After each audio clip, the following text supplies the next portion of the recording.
Você vai ouvir agora Evangelho e Vida, um programa que trata das máximas morais do Cristo à luz do pensamento espírita. Produção e apresentação, Henrique Fernandes. Amigo ouvinte, inicia o programa Evangelho e Vida pelas ondas fraternas da Rádio Rio de Janeiro. Aqui falando, Henrique Fernandes, apresentador. Hoje é um dia muito especial. A rádio comemora 52 anos de existência, uma longa jornada de trabalho, de conquistas, de realizações, de desafios que são enfrentados, que são superados com a sua ajuda, com a ajuda de muitos trabalhadores. Por isso, nesse primeiro minuto de programa, nós queremos deixar aqui registrado o nosso profundo agradecimento pelo apoio de muitos ao longo desses anos, colaboradores, voluntários, e em especial nesse instante, pelo apoio que você, querido amigo, querida amiga ouvinte, tem dedicado à Rádio Rio de Janeiro. Sem esse apoio, não poderíamos hoje estar aqui comemorando os 52 anos de existência. Que a Rádio Rio de Janeiro prossiga na sua tarefa maior de divulgar o pensamento espírita, veiculando uma comunicação responsável de otimismo, de esperança, para enfrentarmos os desafios da vida, da condição humana, porque todos nós temos lidado com muitas dificuldades, com muitos desafios. Precisamos de referenciais, de bússolas que possam nos apontar o norte das nossas existências e, ao mesmo tempo, fontes de recursos, de habilidades para enfrentarmos com êxito tudo isso. Então fica aqui o registro da nossa alegria, do nosso contentamento e, sobretudo, do nosso agradecimento à Rádio Rio de Janeiro. E porque hoje é um dia de festa, estamos entusiasmados. E vamos falar sobre isso, o entusiasmo, mas de uma forma um pouco diferente, amigo ouvinte. A palavra entusiasmo, ela tem uma origem muito específica e muito interessante. Ela vem do grego e tem a ver com a palavra theos, que é Deus. Entusiasmo, portanto, na sua acepção original, significa ter um Deus dentro, ou ainda, estar inspirado por um Deus. Eu penso que isso é muito interessante e propõe uma reflexão para você, para mim, para todos nós. Temos vivido, como dissemos, dias de muitos desafios, problemas pessoais, familiares, sociais, coletivos, conflitos entre povos, entre nações, um grau significativo de certa desorganização social, econômica, que tem gerado tantos problemas, tantos desafios. E como disse há alguns anos o saudoso sociólogo Zygmunt Bauman, vivemos não apenas uma era de inflação monetária, mas também de uma inflação, portanto, desvalorização de conceitos e de valores. É uma crise de identidade, uma situação de desamparo, de ansiedade existencial, como sugerem alguns outros pensadores, que tem colocado, que tem posto diante dos nossos olhos e dentro de cada um de nós uma série de desafios. Viver é uma tarefa desafiadora, sem dúvida alguma. Estar no mundo e enfrentar tudo isso, as relações humanas são complexas, são difíceis. Temos lidado com inúmeros transtornos emocionais, psicológicos, que não podem ser vistos apenas dentro de um recorte individual, como se tudo dependesse apenas da ação do próprio indivíduo, precisamos olhar todos esses transtornos emocionais a partir de um horizonte mais amplo, que inclui aspectos, sem dúvida, da vida pessoal, da história pessoal de cada um, familiar, mas inclui também, e de modo muito especial, o contexto social, os desafios da vida em sociedade, a forma como as sociedades se organizam social, política, economicamente. Tudo isso tem colaborado para a construção de uma vida mental, de uma vida emocional mais saudável, mais equilibrada. Nós precisamos desenvolver essa visão crítica mais ampla, que inclui tudo, não só na compreensão, mas na construção e manutenção da vida mental, da vida emocional. Então a pergunta, que é uma reflexão para todos nós, como manter o entusiasmo diante de todos esses cenários? Estar entusiasmado significa ter esse Deus dentro, um Deus dentro. Theo, inspirado por Deus. Então manter a esperança, manter o otimismo, manter o entusiasmo tem sido um desafio. Mas ao mesmo tempo, a proposta não pode estar muito distante disso.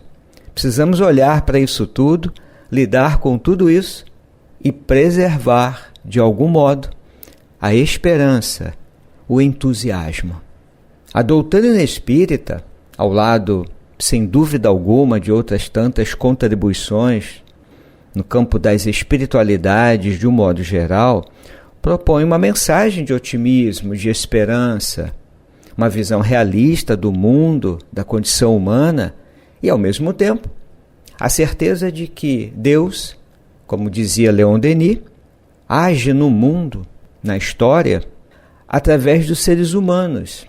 Então, manter o entusiasmo é estar em contato com esse Deus aqui dentro de cada um de nós e se deixar inspirar por esse Deus envolve necessariamente uma atitude mais madura de reflexões e de ações espirituais.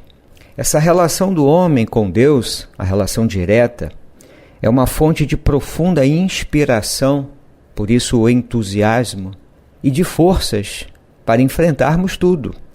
É como aquele menino, aquela menina que projeta os seus olhos nos olhos do seu pai, da sua mãe, daquele que cuida. Pai e mãe são aquelas figuras de cuidado, de acolhimento. É aquela pessoa com quem se pode contar desde o início. Da mesma forma que esse menino e essa menina começam a construir uma relação de confiança e ensaiam os seus passos na vida ancorada nessa confiança, e ela pode até então se entusiasmar porque ela passa a confiar na vida quando se sente cuidada, amada, respeitada. O ser humano se ancora na relação com essa figura de Deus, a imagem que ele tem de Deus, e mais do que uma imagem, o sentimento que ele tem da presença de Deus na sua vida. Ele então se apoia, se sustenta e caminha confiante. Um desafio importante é nós compreendermos que a descoberta de Deus, como sugerem alguns teólogos, a descoberta de Deus é sempre mediatizada pela autodescoberta. Em outras palavras, descobrir Deus é se descobrir. Um grande místico do cristianismo, em uma de suas obras, Thomas Merton, a obra se chama Sementes de Contemplação, ele então escreveu: toda a minha existência, paz e felicidade dependem de uma só questão: descobrir a mim mesmo ao descobrir a Deus. Se o encontrar, ou seja, se eu encontrar Deus, eu me encontrarei. E se encontrar o meu verdadeiro eu, eu o encontrarei. Isso é uma ideia, é uma reflexão muito importante. A descoberta de Deus, vamos repetir, é sempre mediatizada pela autodescoberta. Quando eu, então, descubro a mim mesmo, quem eu sou na minha essência, não quem eu pareço ser aos olhos do mundo, mas quem eu sou verdadeiramente. Quando eu, então, me descubro o meu verdadeiro eu encontro Deus. E quando eu encontro Deus, eu também encontro o meu verdadeiro eu. Acho que isso foi o que levou Francisco de Assis, na solidão dos montes úmbrios, a clamar de forma repetida aos céus: quem és tu e quem sou eu? Quem és tu e quem sou eu? Ou mais distante, no tempo histórico, o teólogo Agostinho, nas suas confissões, quando disse assim: mas onde estavas então para mim? E ele mesmo responde: e tu estavas dentro de mim, mais profundo do que o que em mim existe de mais íntimo, e mais elevado do que o que em mim existe de mais alto. Isso é uma belíssima reflexão, amigo ouvinte. A busca de Agostinho por Deus. Onde estavas então para mim? E tu estavas dentro de mim. Mas onde? Mais profundo do que o que em mim existe de mais íntimo. E ao mesmo tempo, amigo ouvinte, mais elevado do que o que em mim existe de mais alto. É de fato uma importante reflexão. E numa outra passagem da obra ele diz: e onde estava eu quando te buscava? Certamente estavas diante de mim, mas eu me havia afastado de mim mesmo e não me encontrava. Então, como te encontrar se eu estava afastado de mim? Eu acho que isso também foi o que inspirou Leon Denis, o grande filósofo espírita, no final do primeiro capítulo da obra O Grande Enigma, a escrever, certamente traduzindo a sua experiência com Deus, a seguinte reflexão: e Deus está, assim, em cada um de nós. No templo vivo da consciência, é aquele o lugar sagrado, o santuário em que se encontra a divina centelha. E ele faz um apelo a você, a mim, a todos nós. Homens, aprendei a imergir em vós mesmos, a esquadrinhar os mais íntimos recônditos do vosso ser. Interrogai-vos no silêncio e no retiro, e aprendereis a reconhecer-vos, a conhecer o poder escondido em vós. É Ele que leva e faz resplandecer no fundo de vossas consciências as santas imagens do bem, da verdade, da justiça. E é honrando essas imagens divinas, rendendo-lhes um culto diário, que essa consciência, ainda obscura, se purifica e se ilumina. Tudo isso quer dizer, amigo ouvinte, como temos uma reflexão de natureza espiritual, e no nosso caso particular aqui na Rádio Rio de Janeiro, baseando essa reflexão espiritual no pensamento doutrinário do Espiritismo, conforme as orientações de Allan Kardec, Leon Denis e tantos outros, nós entendemos que para preservarmos diante de todos esses cenários planetários bem desafiadores, diante de tudo isso, preservarmos o entusiasmo, no sentido grego da palavra, nós teremos de fato que estar ancorados na experiência de Deus, o Deus dentro, e se deixar inspirar por esse Deus.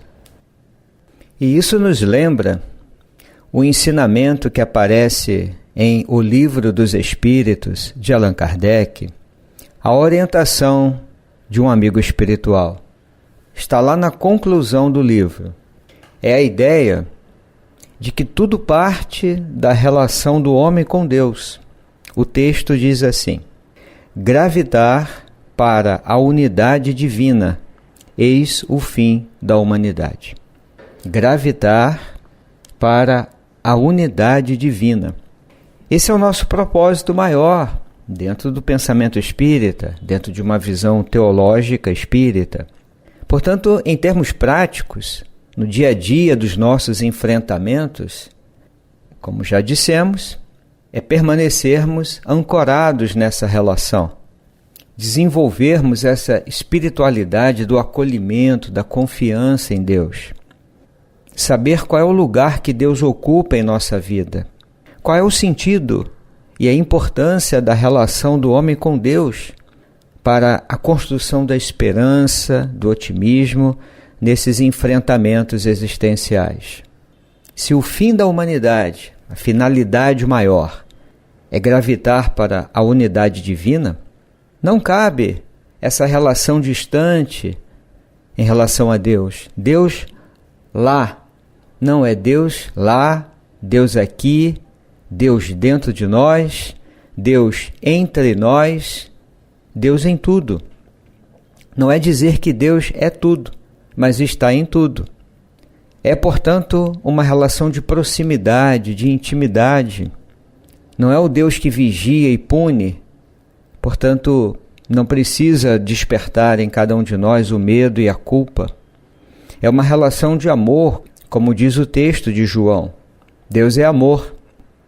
Então, Deus para cada um de nós é um conceito abstrato e se traduz por um esforço de definição, é pensar sobre Deus, estudar, raciocinar, ou é Deus como uma experiência, um sentimento, uma fonte espiritual?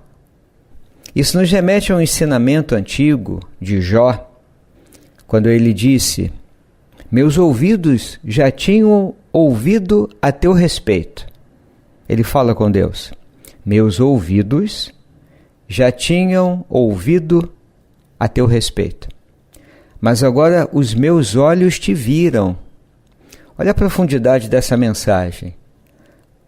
Quando alguém fala assim, ou quando alguém é indagado: você conhece isso? Já viu isso? Ah, ouvi falar. Isso passa uma certa distância. Mas quando a gente diz: ah, eu vi isso com os meus próprios olhos, é até um pouco redundante, mas é para garantir, para enfatizar.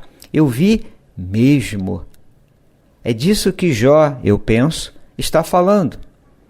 Não é a distância, ouvir falar, não. É a relação direta. Não é ver com os olhos do corpo, é experienciar com a alma. Agora os meus olhos te viram. Não é uma abstração, é uma proximidade, é um pertencimento, é um abraço, é um acolhimento.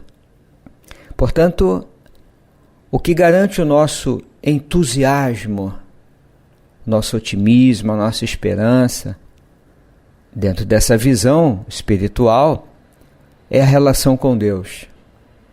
Allan Kardec nos fala sobre isso em inúmeras passagens, particularmente em A Gênese, no capítulo 2, ele fala algo muito importante. Depois que apresenta uma imagem de Deus como a inteligência suprema, soberana, ele é único, eterno, imutável, imaterial, onipotente, soberanamente justo e bom, e infinito em todas as suas perfeições. Logo adiante ele diz: tal o eixo sobre que repousa o edifício universal. É um farol. Olha as palavras que ele está usando: eixo e farol. O eixo sustenta e garante o movimento do veículo, por exemplo, e o farol aponta direções. Um farol cujos raios, diz Allan Kardec, se estendem por sobre o universo inteiro. é a única luz capaz de guiar o homem na pesquisa da verdade. E o que será que Allan Kardec quer dizer com isso? A pesquisa da verdade não é a investigação no laboratório de química. É muito mais do que isso. A pesquisa da verdade é também uma busca existencial. Quando Francisco de Assis assim se expressava, quem és tu e quem sou eu? Ele está fazendo a pesquisa da verdade. Uma verdade sobre a vida, uma verdade sobre si mesmo, sobre o mundo, sobre a dor, o sofrimento do ser humano, os problemas mundiais. Na pesquisa da verdade, além do estudo, da reflexão, da pesquisa, do auxílio da ciência, da filosofia, estarmos ancorados em Deus, com todas essas qualidades que Allan Kardec aqui descreve no texto. Isso é uma fonte poderosa de recurso, de entusiasmo, de confiança e de alegria no viver. Por isso mesmo ele diz, orientando-se por essa luz, ele nunca se transviará e sempre, portanto, dentro dessa compreensão de um Deus amor, portanto, uma espiritualidade do acolhimento, do pertencimento, para nos sentirmos fortes, fortalecidos e prosseguirmos na pesquisa da verdade. Eu encerro o programa, amigo ouvinte, compartilhando com você um texto belíssimo que aparece em Mateus 14, que nos fala de uma experiência. É um relato que pode ser visto de forma simbólica, literária. O que importa é o texto em si, na sua mensagem, ainda que com elementos simbólicos, mas o mais importante é aprendermos a ideia. Eu repito, a mensagem. O barco já estava no meio do mar, açoitado pelas ondas, o vento era contrário, era mais difícil, e os discípulos, vendo-o andando sobre o mar, se assustaram. Olharam para aquela pessoa andando sobre o mar e acreditaram que era um fantasma e gritaram com medo. E a pessoa diz, tende bom ânimo, sou eu, não temais. Aí Pedro diz, Senhor, se és tu, manda-me ir ter contigo por cima das águas. Então Jesus disse, vem. E Pedro, descendo do barco, andou sobre as águas para ir ter com Jesus. Mas sentindo o vento forte, teve medo. E começando a ir para o fundo, clamou dizendo, Senhor, salva-me. E logo Jesus estende a mão, segurou-o e disse-lhe, homem de pouca fé, por que duvidaste? E quando subiram para o barco, acalmou o vento.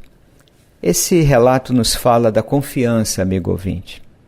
A figura de Jesus é, sem dúvida, como um modelo moral, uma referência para aqueles que abraçam os princípios do cristianismo, da moral cristã.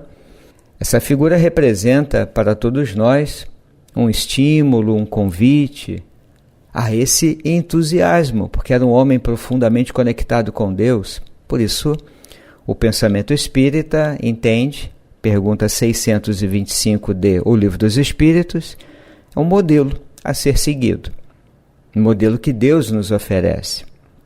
Portanto, em meio às nossas tempestades existenciais, emocionais, psicológicas, sociais, precisamos de ações concretas, buscar ajuda e investir em ações concretas para transformarmos a nós mesmos e mudarmos também o nosso mundo, o nosso planeta, para que se torne um espaço de maior acolhimento, de maior justiça, de maior conforto para todos, segurança e conforto para todos.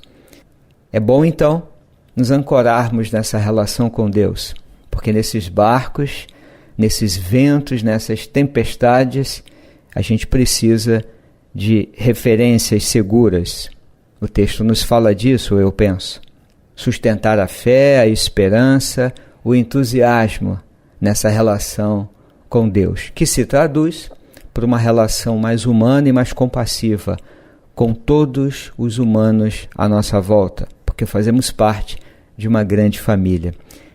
Aqui nos despedimos, querido amigo que nos ouve, desejando a você muita paz e muito entusiasmo para todos aqueles que estão na Rádio Rio de Janeiro, que apoiam a Rádio Rio de Janeiro, todas as equipes, os voluntários, os ouvintes. Um grande abraço para todos.